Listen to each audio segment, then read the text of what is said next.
You know what I found out years ago? The things we can easily get, we often don't value much. And the things that are hard to get, we treasure. That's not just chance.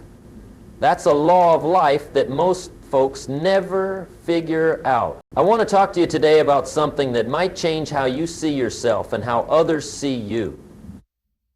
It's about why being a little less available might be the very thing that makes you more valued, more respected, and yes, more wanted by others. Now, I grew up in Idaho, farm country. And one thing farmers understand is the value of crops depends on how much is available. When tomatoes are everywhere, the price drops. But let those tomatoes get scarce and watch what happens to the price. People line up to pay more for the very same tomatoes they ignored last week. Same goes for you. Your time, your attention, your skills. When you hand these out like free samples at the grocery store, don't be surprised when people treat them like free samples. They take them, use them up, and walk right past, looking for the next handout. Years ago, I had a friend who was always available. Anytime, day or night. Got a problem? Call Jim. Need help moving? Jim's your guy. Want someone to listen to your troubles at 11 p.m. on a Tuesday? Jim never said no. Good fellow, Jim. But here's what I noticed. Nobody respected him much. They liked him, sure. Used him, absolutely. Respected him? Not really. They'd cancel plans with him without a second thought. They'd interrupt him mid-sentence. They'd ask him for favors they'd never dream of asking anyone else. One day I said to him, Jim, do you know why people treat their appointments with their doctor more seriously than their appointments with you? He didn't know. I told him, because the doctor's time is valuable and limited. Miss that appointment, you pay anyway and wait 3 weeks for another. Miss lunch with you, and you'll reschedule for tomorrow. That's the first big lesson here. What's scarce has value. What's abundant has less value. It's simple economics that applies to everything, including you. Now, I'm not telling you to become some kind of hermit. That's not what this is about. I'm talking about understanding the power of being selective with your most precious asset, your time. Let's look at this from another angle. Think about the people you truly admire, the mentor who changed your life, the business leader you look up to, the friend whose opinion really matters to you. Are these people always available? No. Their time is limited. Their attention focused. Getting on their calendar means something. Having their ear is valuable precisely because not everyone gets it. Success leaves clues, and one of those clues is this. Successful people are not the most available people. They're the most valuable people. And they become valuable partly by being selective with their availability. Now, I want to be clear about something. This isn't about playing games or manipulating others. This is about a fundamental truth of human psychology and economics. We value what is scarce. We pursue what is just out of reach. We respect what we have to earn. I remember when I first started giving seminars. I'd speak anywhere, anytime, to anyone who would listen. I was so eager to share my message that I said yes to every opportunity. Church basements with 3 people? I was there. Voluntary payment? Sure thing. My calendar was full, but my bank account wasn't. And more importantly, my message wasn't having the impact I wanted. It was my mentor who pulled me aside and said, you know, Jim, if you keep giving yourself away for free, that's exactly what people will think you're worth. That hit me hard. But he was right. When I started being more selective, setting a reasonable fee and limiting my speaking dates, something interesting happened. The audiences got bigger. The impact got stronger. The value I provided increased because I had time to prepare, to think, to bring my best self to each engagement. That's the paradox we need to understand. By being less available, you become more valuable. By being more selective, you become more sought after. By saying no to the many, you can say yes more fully to the few things that really matter. In economics, there's this concept called scarcity. When something is scarce, it's more valuable. Think about water in a desert versus water by a lake. Same water, but in the desert, people would pay fortunes for it. This principle applies to you too. When your time, attention, and presence are scarce resources rather than abundant ones, their perceived value goes up. Look at luxury brands. They limit production. They create waiting lists. They make you feel special for having their product precisely because not everyone can have it. Even in friendships, the friend who's busy living an interesting life, who makes time for you amid their full calendar, often feels more valuable than the friend with nothing going on who's always free. Now here's where most people get it wrong. They think being constantly available makes them more likable, more helpful, more valuable. But the opposite happens. They become convenient. And convenient is not the same as valued. If I know I can call you anytime and you'll drop everything for me, why would I plan ahead? Why would I value that hour with you? I wouldn't, because there's always more where that came from. I see this mistake in business all the time. The business owner who answers client calls at midnight. The freelancer who accepts rush jobs on weekends for no extra charge.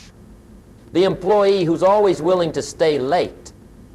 They think they're proving their worth, but often they're training others to undervalue them. This reminds me of a story about Pablo Picasso. A woman recognized him in a restaurant and asked if he would sketch something for her on a napkin. He created a quick drawing and handed it to her, saying, "That will be $10,000 0 cents. Usually shocked, she said, "But it only took you 30 seconds. "No, madam," Picasso replied. "It took me 40 years to learn how to draw that in 30 seconds. Picasso understood his value wasn't just in the time it took to draw on that napkin. It was in the decades of skill development that made that drawing valuable. The same goes for you. Your value isn't just in the hours someone wants from you right now. It's in all the hours you've invested in becoming who you are.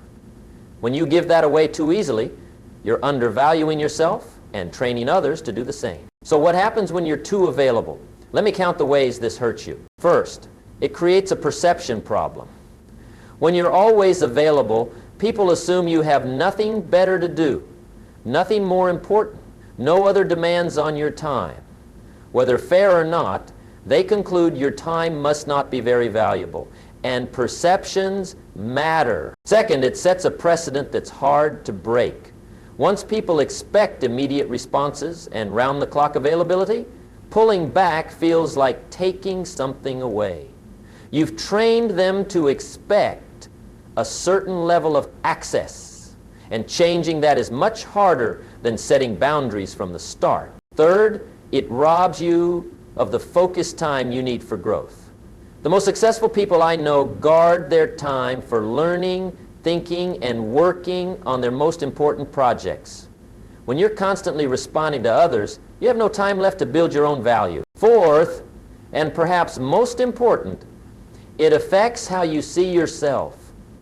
When you don't value your own time enough to protect it, you start to lose confidence in your worth. You begin to see yourself as a supporting character in everyone else's story rather than the main character in your own. I once consulted with a talented graphic designer who couldn't figure out why her business was struggling despite having plenty of clients. When I looked at her schedule, I saw the problem immediately. She was working 16-hour days, taking calls from clients at all hours, making unlimited revisions, and bending over backwards to be helpful. I asked her, "How much did you charge your last client?" She named a figure that was about half the industry standard. "And why so low?" I asked. "Well," she said, "they didn't have a big budget and I wanted to help them out." "So you're subsidizing their business with your time and talent," I said. "Who's subsidizing yours?" That hit home.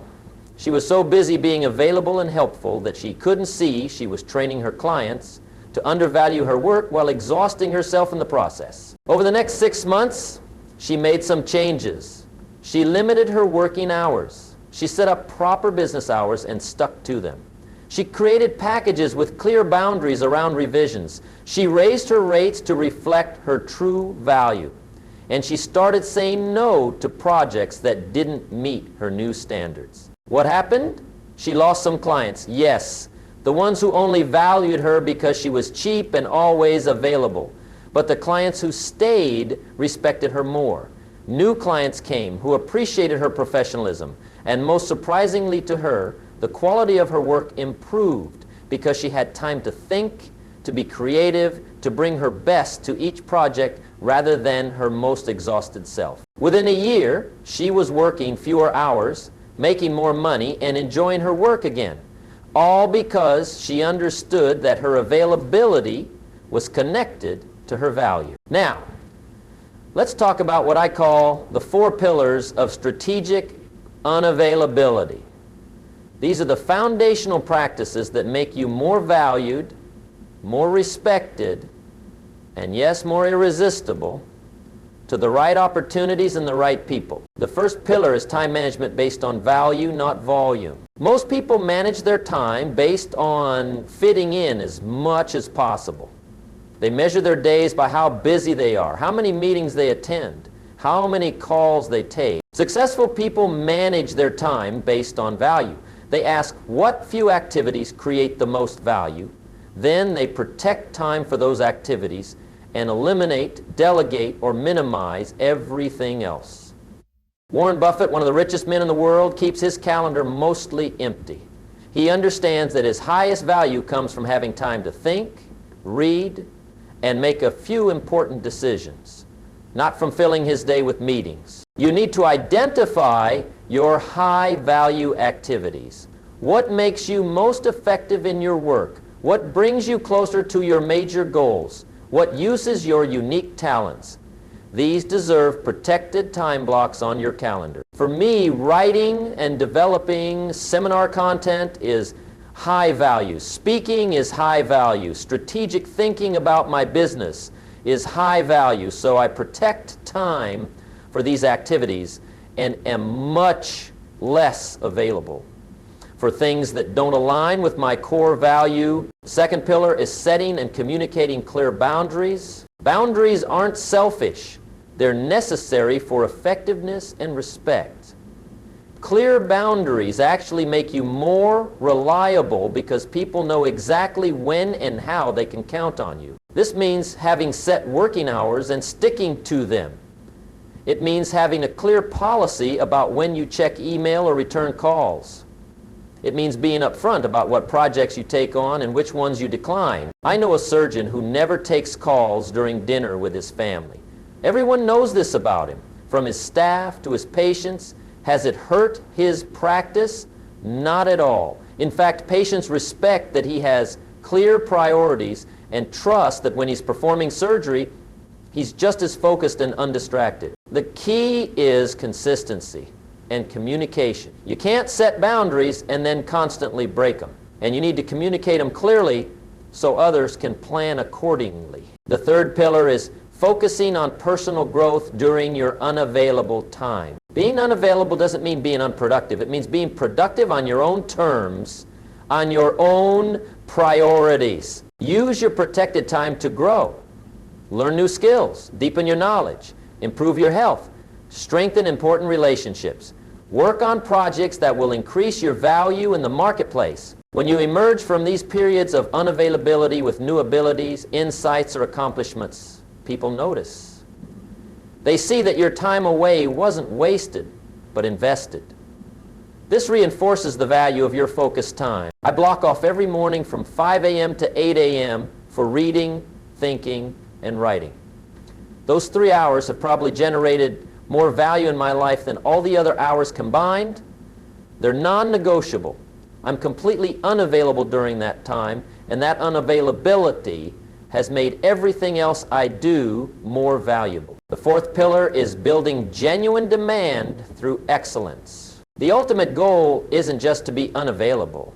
It's to be so good that people will work around your unavailability because what you offer is worth it. This means consistently delivering exceptional value when you are available.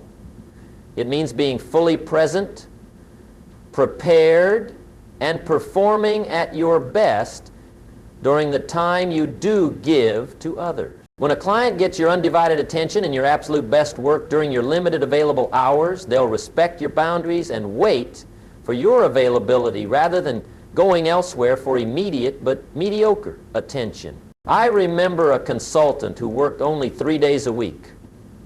Clients would wait weeks for an appointment, while other consultants sat with empty calendars. The difference? When you got your day with him, you got someone who was rested, focused, prepared, and fully present. The value he delivered in one day exceeded what others delivered in a week of divided attention. These 4 pillars work together. Managing your time based on value gives you the space to grow. Growing increases the excellence you can deliver. Delivering excellence creates genuine demand, and genuine demand makes your boundaries respected rather than resented. Now let's talk about how to practically become more valuable by being more selective with your time and attention. First, invest heavily in your knowledge and skills during your unavailable time. Nothing makes you more valuable than actually being better at what you do. Read books in your field. Take courses. Practice deliberately. Seek feedback from masters. When I started in personal development, I read every book I could find on the subject. While others were watching TV, I was studying. While they were sleeping, I was learning. That investment made my available time worth more because I had more to offer. Second, focus on quality over quantity in all your relationships and commitments. It's better to have 5 clients who love your work and respect your boundaries than 50 who constantly demand more for less. It's better to have a few close friends who value your time than dozens of casual acquaintances who drain it. Be willing to prune your commitments. Say no to opportunities that don't align with your values and goals. Each yes to something mediocre is a no to something exceptional that might have come along if you'd had the space for it. Third, develop a reputation for excellence rather than availability. Let people know you by the quality of your work, not by how quickly you respond to messages.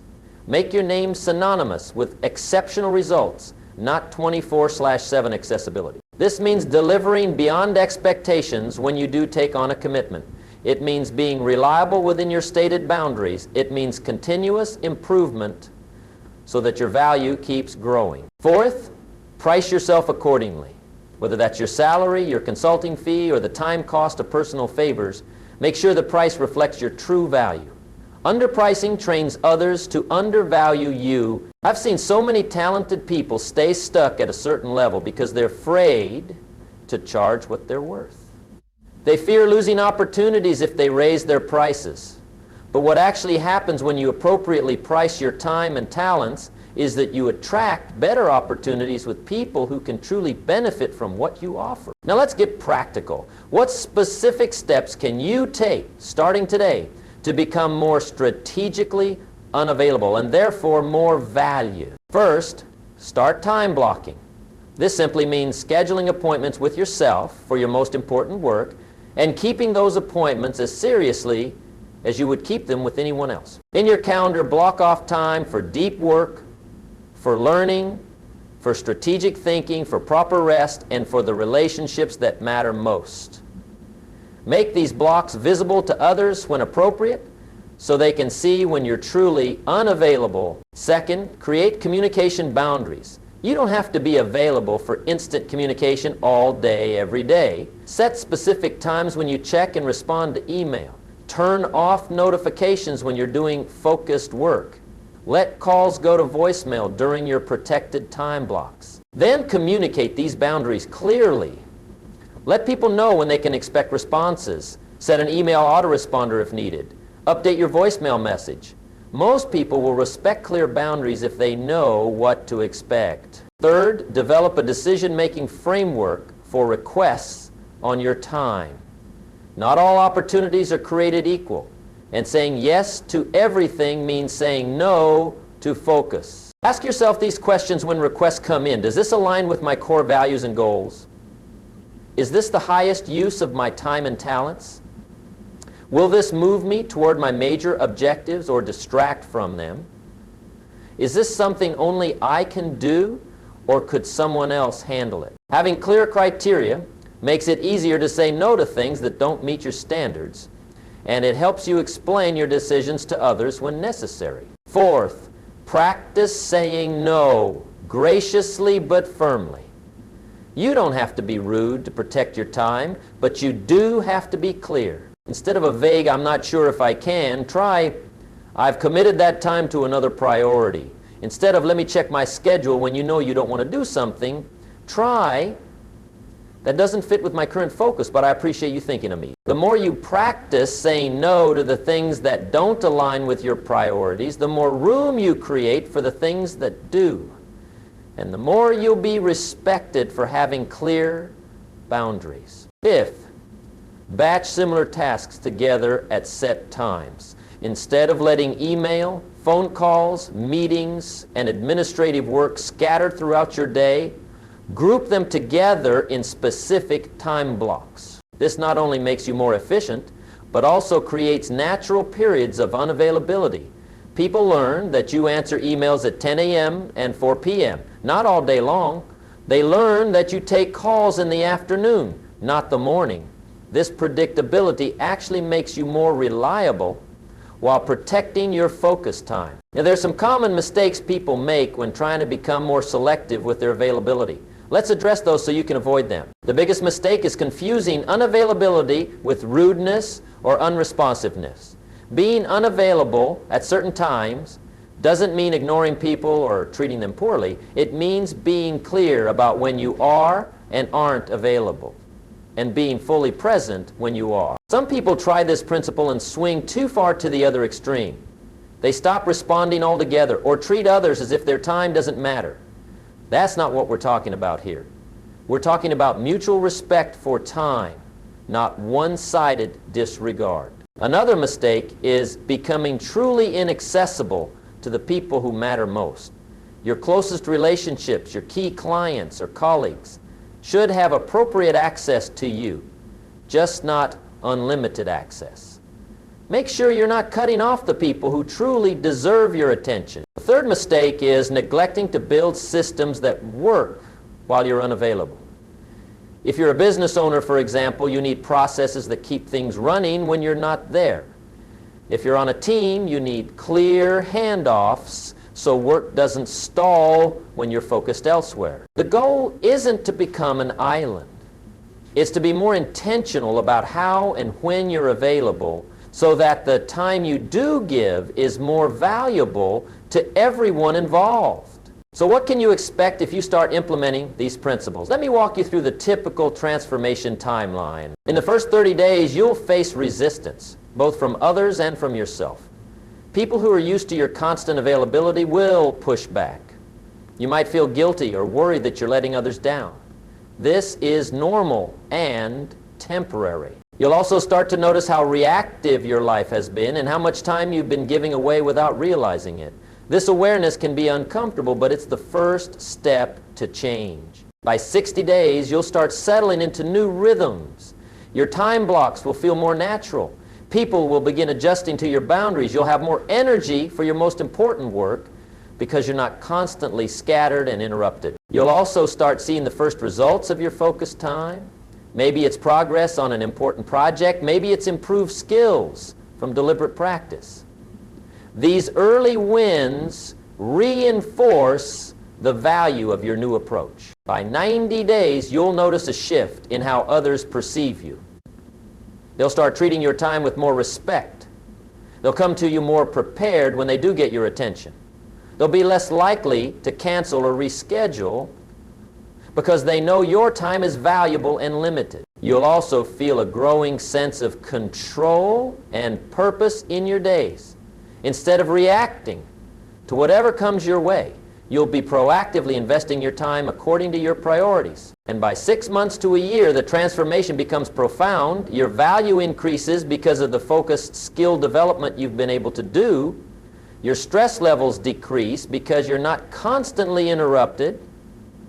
Your important relationships improve because when you're with people, you're truly with them, not distracted or exhausted. I've seen this pattern play out with countless clients and students. A software developer who went from being the always available tech support for his family to building his own successful app because he protected time for creation. A real estate agent who went from chasing every lead to focusing on high-value clients who respected her expertise and her time, doubling her income while working fewer hours. The common thread in all these stories is that these people stopped confusing busyness with value. They recognized that their worth wasn't in how accessible they were, but in what they could deliver when they were focused and at their best. So let's bring this home. Why does being unavailable make you irresistible? Because it signals value. Because it creates space for excellence. Because it demonstrates self-respect. Because it allows you to bring your best self to every encounter. Think about the mentors who changed your life. The teachers who made a difference. I bet they weren't the people who gave you the most hours. They were the people who gave you the right hours. The focused, present, valuable hours that made a real impact. You can be that person for others. Not by always being there, but by being there fully when you are. Not by giving away all your time, but by making the time you give truly count. So here's my challenge to you this week. Identify one area where you've been too available, where you've trained others to undervalue your time. Then create and communicate a new boundary. Block off time for something that will increase your value, whether that's learning, creating, or rejuvenating. And when you do make yourself available, be fully present and focused on delivering exceptional value. Then watch what happens. Notice how people respond. Pay attention to how you feel. Track the results of your focused time. I promise you'll start seeing changes. Small at first, then increasingly significant. You'll feel more in control of your days. You'll accomplish more meaningful work. And yes, you'll become more valued, more respected, and more sought after by the people and opportunities that matter most. Remember, in a world where attention is scattered and mediocrity is abundant, focused excellence is truly scarce. And what's scarce becomes valuable. What's valuable becomes desired. What's desired becomes, yes, irresistible. Your time is your life. Invest it wisely, guard it carefully, give it purposefully, and watch how the world responds when you truly understand your worth.